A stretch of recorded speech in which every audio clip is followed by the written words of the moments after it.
श्री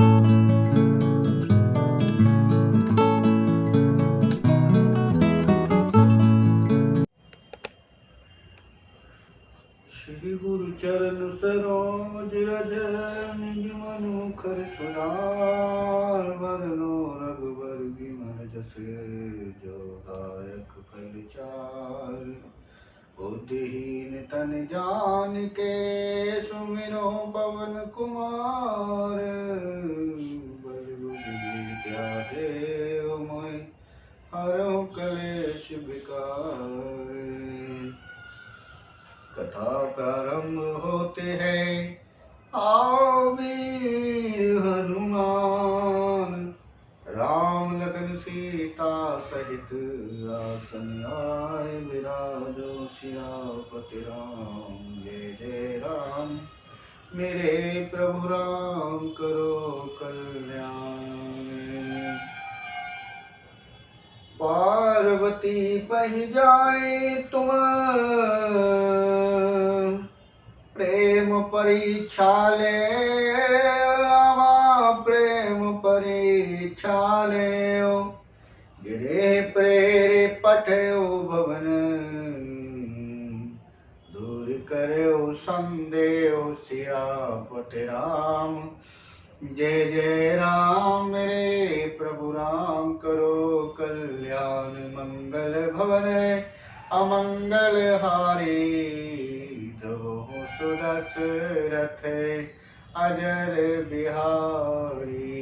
दीन दयाल विरद सम भारी हरहु नाथ मम संकट भारी।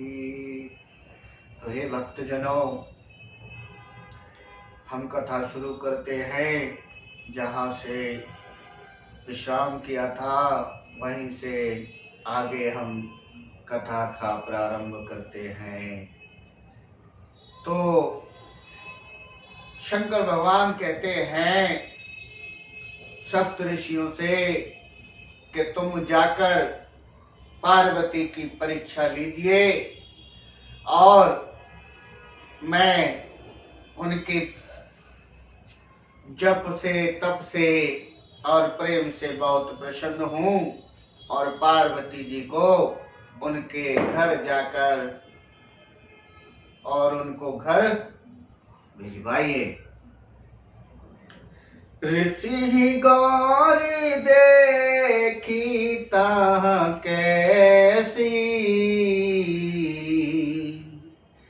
मूरतिमंत तपस्या जैसी। जब सप्त ऋषि वहां पहुंचे तो उन्होंने देखा कि पार्वती कैसी लग रही है, जैसे जैसे कि तपस्या ही शरीर धारण करके वहां बैठी हो, ऐसे देखा सप्त ऋषियों ने। बोले मुने सुनो शैल कुमारी करहु कवन कारण तप भारी। उन्होंने कहा सप्त ऋषियों ने कि हे शैल कुमारी यानी पार्वती जी, आप किस कारण से ये जप तप हवन किया करती हैं? भगवान शंकर भगवान का नाम किस लिए लिया करती हैं?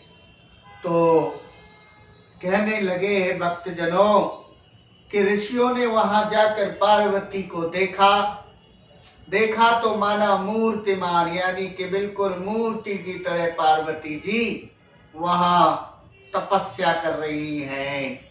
और वह बोले कि हे शैल कुमारी, तुम किस लिए इतना कठोर तप कर रही? कहने लगी कि कहे अवराधा का तुम चाहो, तुम्हारी क्या इच्छा है और तुम क्या चाहती हो?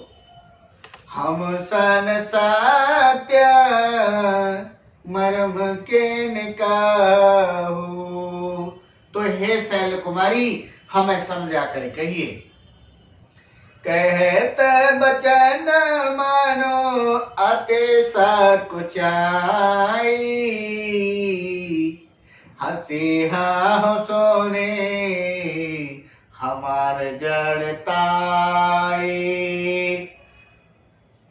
कहने लगे सप्तऋषि के तुम किसकी आराधना करती हो और क्यों करती हो और क्या चाहती हो, हमसे अपना सच्चा भेद कहकर सुनाओ। पार्वती ने कहा कि बात कहते मन बहुत सकुचाता है। पार्वती जी कहती हैं कि मुझे लज्जा आती है, शर्म आती है और मुझे सकुचाता है कि आप लोग मेरी मूर्खता सुनकर हंसी उड़ाएंगे मेरी। मनोहर के पैरा न सुनाए सिखावा, चहत बारे परे प्री भी ते उठावा। कहने लगी पार्वती कि नारद कहा सत्य सोई जाना, बिनु पंख हम चाहे उड़ावा। पार्वती कहने लगी कि मन में हट पकड़ लिया है, कि मन ने हट पकड़ लिया है, वह उपदेश नहीं सुनता, वह किसी की बात नहीं सुनता और जल पर दीवार बनाना चाहता है। पार्वती कहती है कि हे ऋषियों कि मेरे मन ने हट पकड़ लिया है और यह समझो कि जल के ऊपर दीवार बनाना चाहता है? और नारद जी ने जो कुछ कह दिया उसे सत्य जानकर मैं बिना ही पंख के उड़ना चाहती हूँ। क्या कभी कोई पक्षी बिना पंख के उड़ सकता है? लेकिन मैं बिना पंख के ही भगवान का भजन यानी भगवान की भक्ति में लीन होती चली जा रही हूँ और उनसे विवाह करना चाहती हूँ। देखा हो मोने अभी बेको हमारा। पार्वती कहने लगी कि देखो मेरी बुद्धि कितनी खराब है, मैं समझ नहीं पाती और मेरी बुद्धि को पता नहीं क्या हो गया है। मैं अविवेक हूँ, मुझे कोई ध्यान नहीं है, मुझे कोई विवेक नहीं, बुद्धि नहीं है कि चाहिए सदा सिवाय भर तारा। मेरी बुद्धि देखिए कि मैं सिर्फ शंकर भगवान को ही अपना पति बनाना चाहती हूँ। हे मुनियों, आप मेरा अज्ञान माफ करिएगा कि मैं सदा शिव जी को ही अपना पति बनाना चाहती हूँ, देखना चाहती हूँ। सुनत बचन बेहसे ऋषिया, गिरि संभव तब देहो रामा, गिरि संभव तब देहो। नारद करे उपदेश सुने, कहूँ बस्यो किस रेहो हसिया पते राम। जय जय राम मेरे प्रभु राम, करो कल्याण मंगल भवने अमंगल हारी। द्रवहु सुदस रथ अजर बिहारी, दीन दयाल बिरद समभारी। हरहु नाथ मम संकट भारी। तो पार्वती जी की बात सुनते ही मुनियों ने, ऋषि लोग हंस पड़े और बोले तुम्हारा शरीर पर्वत से ही तो उत्पन्न हुआ है, तुम्हारे पिता हिमाचल ही तो है, पर्वत ही तो है, जड़ मूल से हैं, उन्हें तो बुद्धि है नहीं, तो जन्म भी तुम्हारा उन्हीं के घर में हुआ है, तो तुम्हारी बुद्धि क्यों नहीं अविवेक होगी? तो राम तुम भी तो जड़ की तरह हट करके बैठ गई हो। भला कहो तो नारद का उपदेश सुनकर आज तक किसी का भला हुआ है?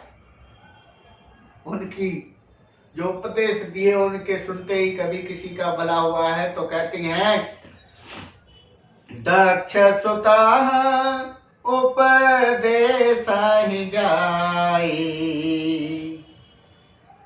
ते फिर भावनो न देखा आई, चित्र के तो करे घरो निघाला, कनक कशिपो कर पुनि अस झाला। कहने लगे सप्तऋषि मुनि के उन्होंने जाकर दक्ष के पुत्रों को उपदेश दिया था। नारद जी ने दक्ष के पुत्रों को उपदेश दिया था, जिससे उन्होंने फिर लौटकर घर का मोह नहीं देखा। चित्रकेतु के घर को नारद ने ही चौपट किया और फिर यही हाल हिरण्याकश्यप का हुआ था। नारद से कीजे सुनय नर नारी, अवश्य होए तजे भवनो भिखारी। मुनि कहने लगे कि जो नारद जी की बात सुनते हैं वो अवश्य ही बेघर भिखारी हो जाते हैं। मन कपटी तन सजन चीन्हा, आप सरिस सब ही चहकीना। कहने लगे कि मुनि के नारद जी के मन में तो हर समय कपट रहता है कि सज्जन लोग उनकी बात को मान लेते हैं और जैसे आप हैं, ना अपना घर है ना बार है, वैसा ही सबको करना चाहते हैं। जो स्त्री पुरुष नारद जी की सीख सुनते हैं वे घर बार छोड़कर अवश्य ही भिखारी हो जाते हैं और उनका मन तो कपटी है, शरीर पर सज्जनों के चिन्ह हैं। वे सभी को अपने समान बनाना चाहते हैं। कहने लगे तेह के बचन मान विश्वासा। मुनि कहने लगे कि उनके उपदेश वचन सुनकर तुमने विश्वास कर लिया? नहीं, तुम चाहो पते सहज उदासा। जो शंकर भगवान के लिए पति बनाना चाहती हो। निर्गुण नीलज कुबेश कपाली। हम मुनि कहने लगे कि जिन्हें न लाज है न लज्जा है न शर्म है न कुछ नहीं है, हैं? और कुबेश उनका बेश भी नहीं है, न कपड़े पहने, नंग धड़ंग हैं। अकुल अगे दिगंबर व्याली। कहने लगे कि उनके वचनों पर विश्वास मानकर तुम ऐसा पति चाहती हो जो स्वभाव से ही उदासीन हो, न किसी से भी प्रेम नहीं है और गुणहीन, उनमें कोई गुण नहीं है, निर्लज्ज, उन्हें कोई लज्जा नहीं है, बुरे वेश वाला, उनका कोई कपड़ा नहीं पहनते और नर कपालों की माला डाले हुए, मुंड वालों की माला डाले हुए रहते हैं, पहने रहते हैं। कुलहीन, उनका कोई कुल नहीं है, बिना घर बार का, नंगा और शरीर सर्पों को लपेटे रहने वाला है।